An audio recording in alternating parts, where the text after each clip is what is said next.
now go to the first male voice and the youngest voice on the panel, a student, former president of the Student of Guild, in that respect, and speaking for the students, I hope, Mr. Amilcar Sanatan, who is going to spend his 20 minutes or so with Amilcar. Please welcome. Good morning, everyone. And I would like to thank Professor Watson for his invitation to participate in this SALISES forum. Also, I can't speak on behalf of students. I can speak as a student, and it's guild elections right now, so politicians don't usually give up their seats for other people to speak on their behalf. To preface the entire presentation I will make today is to speak to men's commitment in the long struggle against gender-based violence.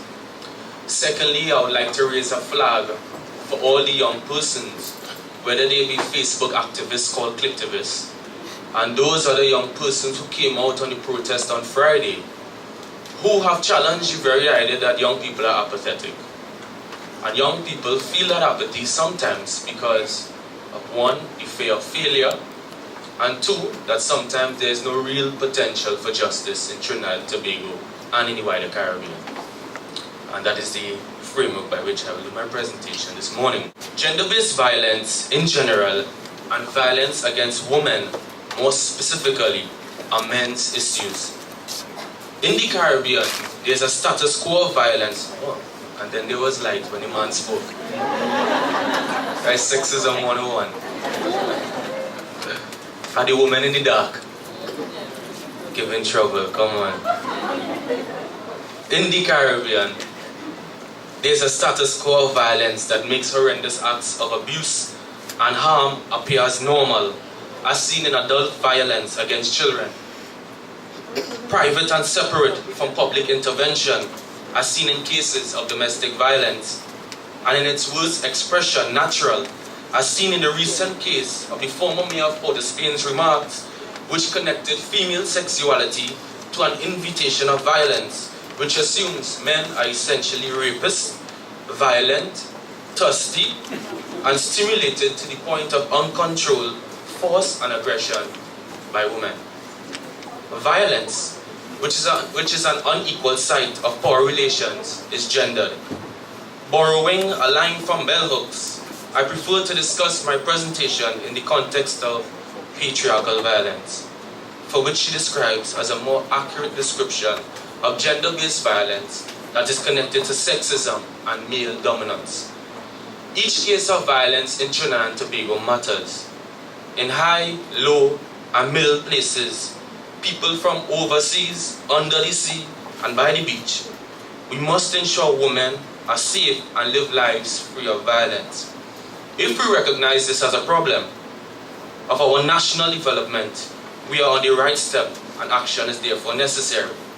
If we do not accept this reality, we sneakily relegate violence against women as an invisible war with invisible casualties, and we are therefore complicit in its organization of inequality and suffering. If patriarchy was a board game, it might have been named Monopoly, and the get out of jail card was afforded by the silence of men who protect the status quo of male dominance and its perpetrators. In the specific case of the civil society victory on the resignation of Mayor Timke in a public action response to his sexist remarks, it is important to know that the activists who mobilized and communicated the issues alongside academics whose duty was to unpack language focused on both the mayor's statements and violence against women, like walking and chewing gum at the same time. With one read of the apology issued by the mayor, there's good reason to believe that he was either a graduate of or advised by a graduate of the Christian School of Public Relations. Mayor Timke completely missed the point that infuriated the public on his comments, and he went further to say his statements were taken out of context, while expressing affirmation he received by some women who reached out to him personally for those very same statements he was taken out of context for. perhaps their support was also taken out of context. The nature of his press conference ad-lib and letter of apology perpetuated victim blaming and shamed women for self-expression under the guise of moral discourse. The illogic of his prejudicial argument diverted the attention away from his office to protect every member of society, especially women who are victims, and pushed a doomed politics of self-responsibility that tells women they are on their own, you should know better, and you walk in the light and dark at your own risk. As a Caribbean man, I must publicly declare that this is unacceptable. As a man, I personally feel offended by the statements of the former mayor, Tim Key. It has taken me countless hours on the block, behind the laptop and just sitting on a step to get the point across to fellas. There's a context and justice issue to the strong feelings of women who stood up to the mayor and demanded his resignation. It sometimes feels as if explaining to some men gender-based violence is not okay is like nailing jello to a tree. Even when some men condemn violence against women and see themselves as good guys, they do not confront a central part of our society when the gender justice question is raised. It is that our society is largely constructed on what a man feels comfortable with. The public debate that was not taking place was one of male privilege. And what happens when it is at stake? The male privilege that allows men to say sexist statements and defend them subsequently and stay in office. The male privilege which speaks to the right to rule and the sexist thinking to dominate. Male privilege which constitutes women's legitimate issues as less legitimate issues. In this society, where men access male privilege in multiple moments, feminist priorities are subjected to judgment in spite of their politics that sees them as accountable to everyday doubles-eating, maxi-traveling people and not politicians. And it appears this male privilege has recently established the Center for Accreditation of Women's Public Action and Protest.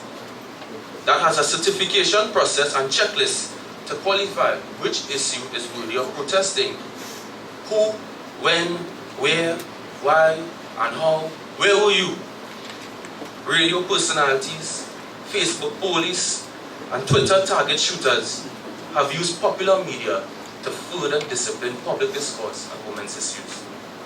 After the battle scars of the heated confrontation, right now, I feel as if a national decision has been made. Sexist statements in public life will not be tolerated and do not go without consequence. Since sexist statements are made from sexist seeds of thought on patriarchal plantations, you all like that? Since sex, I made that up right on my way here. I need to get, but it's the media, pick that up. Poet in charge.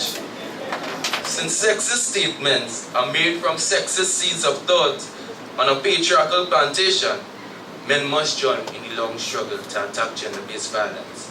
And maybe in our island and region, there can be a kind of hot Sunday and star-studded night where a woman can walk on Frederick Street or rest on a foam mattress without the fear of violence, because violence does not exist, neither in fear nor fact. Thank you very much.